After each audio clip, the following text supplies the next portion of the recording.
بسم الله الرحمن الرحيم. على كل اخواتي وحبايبي، طبعا في بدايه الفيديو اعمل اشتراك للقناه واعمل اللايك وفعل الجرس وصلي على النبي في الكومنتات وادعي لاخواتنا. وتعالوا مع بعض. النهارده معانا اخبار كتيره جدا تخص النادي الاهلي واخبار تخص النادي الزمالك. في البدايه طبعا ربنا يرحم كابتن محمد صبري لاعب نادي الزمالك، وكان على قناه نادي الزمالك. النادي الاهلي دي دارس لاداره نادي الزمالك، وكلنا عارفين طبعا زي ما شفنا في دفنه الكابتن محمد صبري كان موجود كابتن سيد عبد الحفيظ، كابتن وليد سليمان، والكابتن طارق انديل. طبعا اداره النادي الاهلي كانت موجوده في عزاء الكابتن او في دفنه الكابتن محمد صبري، ودي حاجه تثبت ان اداره النادي الاهلي موجوده دايما في اوقات اللي هي وقت الحزن او وقت الفرح، بعيدا عن الكوره نهائيا، ومفيش ادنى مشاكل ولا تعصب ولا اي حاجه. اداره نادي الزمالك فين بقى؟ ما كانش موجود حد خالص من اداره نادي الزمالك غير الكابتن احمد سليمان.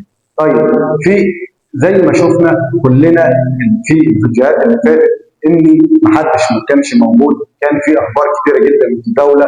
اداره قناه نادي الزمالك كان منزله وقت وفاه الكابتن محمد صبري طبعا ماتشات بالكوره وماتشات على نادي الزمالك وماتشات قديمه تخص نادي الزمالك. مفيش حتى نعي او اي حاجه او حتى عمل انحداد للكابتن محمد صبري.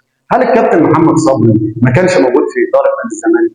ده بيثبت ان فساد في الزمالك وفساد في اداره نادي الزمالك، ناس ما عندهاش دم، ناس مش موجوده اصلا، ما بتزعلش على الراحلين. كابتن محمد صبري طبعا بعد اعتزاله كان في قناه نادي الزمالك، وكان بيدافع جدا بطريقه مباشره على نادي الزمالك، وكان بيحب نادي الزمالك جدا. طيب، المفروض الاداره اللي هي تنزل نعم تنزل اي حاجه، ما كانش فيه اي حاجه خالص من الحاجات دي. زي ما انتم شايفين طبعا الصوره اللي قدامكم، وقت وفاه العمرو فاروق نائب رئيس النادي الاهلي، النادي الاهلي عمل حداد 3 ايام على روح الكابتن لعمرو فاروق او الاستاذ عمرو فاروق. اداره نادي الزمالك او قناه نادي الزمالك عملت ايه؟ قناه نادي الزمالك ولا فارق معاها، وكان بتذيع ماتشات نادي الزمالك ايام حسام حسن، ماتشات قديمه كلها ملهاش اي لازمه. ده يثبت الفرق بين الاداره الكويسه او اداره النادي الاهلي والفرق بين اداره نادي الزمالك، ودي حاجه نشيد بيها في النادي الاهلي. نيجي لحاجه كمان، الفيديو المتداول زي ما انتم شايفين الفيديو اللي قدامكم، اداره النادي الاهلي او الجهاز الفني للنادي الاهلي بالكامل راح حضر العزاء بتاع الكابتن محمد صبري، ودي حاجه كويسه من النادي الاهلي واداره النادي الاهلي والجهاز الفني للنادي الاهلي. من ضمنهم ياسر روب اللي هو اصلا ما يعرفش الكابتن محمد صبري اصلا ولا شاف ولا قعد معاه، حاجه كويسه جدا. ده يثبت ان في النادي الاهلي حاجات كويسه جدا بعيدا عن التعصب وبعيدا عن اي مشاكل جدا ولا اي حاجه. طبعا كلنا شفنا الفيديو، كلنا شفنا ازاي هم اداره النادي الاهلي وجماهير النادي الاهلي ومعظم الناس جدا زعلانه على الكابتن محمد صبري، والجهاز الفني بالكامل راح العزاء بتاع الكابتن محمد صبري. حاجه كويسه جدا من الجهاز الفني بتاع النادي الاهلي.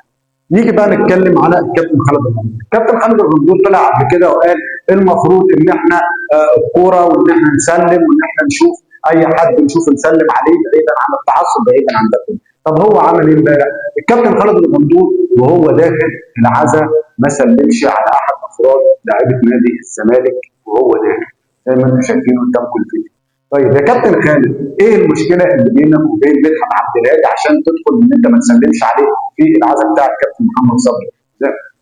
هو واقف في الصف وطالع ما سلمتش عليه. طلعت قبل كده اتكلمت على احمد السيد زيزو وقلت ازاي احمد السيد زيزو ما تسلمش على هشام مصر. طب ما انت ما سلمتش على الكابتن مدحت عبد الهادي وانت داخل وتجاهلت الكابتن مدحت عبد الهادي. هل هتطلع تبرر وتقول اصل انا شفت الاطفال الصغيره فرحت عليهم على طول ومدحت عبد الهادي رجعت سلمت عليه تاني وقفت جنبه؟ كل ده كلام ملوش اي لازمه، ولا انت عايز تاخد اللقطه وتاخد الشو في عزاء الكابتن محمد صبري؟ دي حاجه غريبه جدا من خالد الغندور عملها في عزاء الكابتن محمد صبري. يجي بقى لاخبار النادي الاهلي. طبعا الاخبار تداولت في الفتره الاخيره بان وسام ابو علي جاي النادي الاهلي.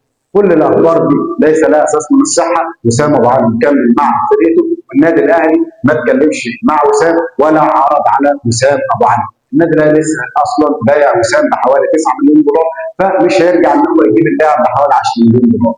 فمفيش اي كلام من اتجاه النادي الاهلي ناحيه اسامه ابو علي. طيب هل اسامه ابو علي جاي النادي الاهلي جاي بيراميدز؟ مفيش برضه اقاويل طلعت وقالت ان اسامه ابو علي جاي بيراميدز. الصحفي الفلسطيني طبعا اتكلم وانا اتكلمت مع اسامه ابو علي، واسامه ابو علي مفيش اي كلام من ده خالص ولا جاي اي عروض، وان اسامه ابو علي لو جاي مصر او هيلعب في مصر هيلعب للنادي الاهلي. لسه اسامه ابو علي في الدوري الامريكي لسه بادئ مشواره ولسه ما جابش اي مستوى وما لعبش المباريات الكافيه عشان تقدر تقيم او ترجع اسامه ابو علي للنادي الاهلي.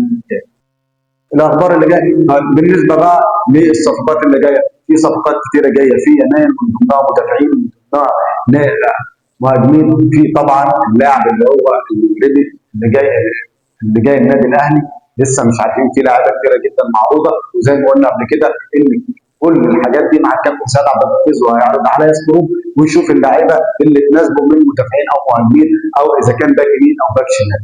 استنونا في فيديو جديد واخبار جديده. اهم حاجه اعمل اشتراك للقناه واعمل لايك وفعل الجرس عشان يوصلك كل جديد. استنونا في اخبار جديده.